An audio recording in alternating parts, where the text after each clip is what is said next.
Top quality और consistent performance के लिए सिर्फ सिल्वर पंप नाम याद रखना। ಒಟ್ಟು 2 ಗುಂಡುಗಳು ಹಾರಿಸಿದ್ದಾರೆ. ಬಟ್ ಒಂದು ಗುಂಡು ಅವನಿಗೆ ತಗುಲಿದೆ. ಸೊ ಪೋಸ್ಟ್ ಮಾರ್ಟಮ್ ರಿಪೋರ್ಟಲ್ಲಿ ಅದು ಬಂದಿದೆ. ಎಸ್, ನಡೀತಾ ಇದೆ ಆ ಎಲ್ಲ ಪ್ರಕ್ರಿಯೆಗಳು. ಏನು ಆಯುಧಗಳಾಗಿರ್ಬೋದು, ವೆಹಿಕಲ್ಸ್ ಆಗಿರ್ಬೋದು, ಅವನು ಏನೇನು ಯೂಸ್ ಮಾಡಿದ್ದಾರೆ ಅವನ್ನೆಲ್ಲವನ್ನು ಕೂಡ ಪೊಲೀಸ್ ಮಹಾಜರದಲ್ಲಿ ಮತ್ತು ಅವರಿಂದ ರಿಕವರಿ ಮಾಡುವಂಥ ಎಲ್ಲ ಪ್ರೊಸೆಸ್ಗಳು ಚಾಲ್ತಿಯಲ್ಲಿದೆ.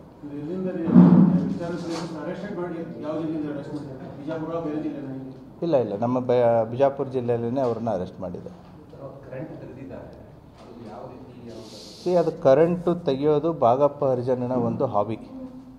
ಆತನ ಮೂಮೆಂಟ್ ಆಗಿರಲಿ ಅಥವಾ ಆತ ಎಲ್ಲಿದ್ದಾನೆ ಅಂತಂತೇಳಿ, ಯಾಕಂದರೆ ಸಾಕಷ್ಟು ವೈರಿಗಳಿದ್ದರು. ಸೊ ಆತನೇ ಲೈಟನ್ನು ಆಫ್ ಮಾಡಿಕೊಂಡು ಆತ ಬಂದಿರೋದು ಹೋಗಿರೋದು ಯಾರಿಗೂ ಕಾಣಬಾರ್ದು ಅಥವಾ ಅವನ ಮೂಮೆಂಟ್ಸ್ಗಳು ಯಾರಿಗೂ ಕಾಣಬಾರ್ದು ಅಂತೇಳಿ ಆತ ಮನೆಯ ಹೊರಗಿನ ದೀಪಗಳನ್ನು ಆರಿಸೋದು ಒಂದು ಹವ್ಯಾಸ ಆಗಿರುತ್ತೆ.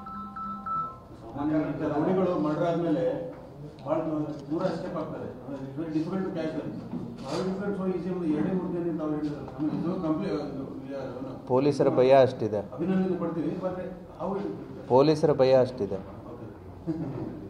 ಸರ್, ಈಗ ರವಿ ಮೇಲಿಂಗೇರಿ ಏನು ಆಕ್ಷನ್ ಮಾಡಿ ಸಾಯಿಸಿದ್ರಲ್ಲ, ಅವಾಗ FIR ಯಾರು ವಿರುದ್ಧ ಆಗಿತ್ತು ಅಥವಾ ಯಾರು ದೂರು ಏನಾಗಿತ್ತು? ಅದರಲ್ಲಿ ತುಳಸಿರಾಮ್ ಹರಿಜನ್ ಮತ್ತು ಇನ್ನಿತರ ಆರೋಪಿಗಳಿದಾರಲ್ಲ. ಸೊ ಅಲೆಕ್ಸ್, ಷಣ್ಮುಖ, ಪ್ರಕಾಶು, ಮುರುಗೇಶು, ರಾಜಸಾಬು ಇವ್ರ ಮೇಲೆ ಪ್ರಕರಣ ದಾಖಲಾಗಿತ್ತು. ಅವಾಗ ಅದರಲ್ಲಿ ಕಂಪ್ಲೇಂಟು ಪ್ರಕಾಶನೇ ಇರ್ತಾನೆ.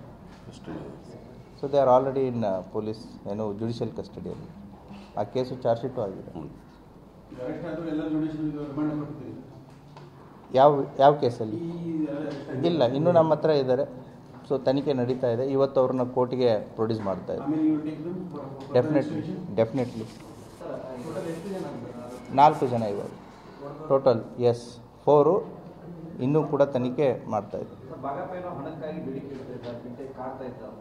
ಅದನ್ನೇ ಹೇಳಿದೆ ನಾನು ಇವಾಗ ಅದ್ರ ಬಗ್ಗೆ. ಸೊ ರವಿ ಸತ್ತಾದ ಮೇಲೆ ರವಿ ಮತ್ತು ಬಾಗಪ್ಪನ ಮಧ್ಯೆ ಏನು ವ್ಯವಹಾರಗಳಿತ್ತು.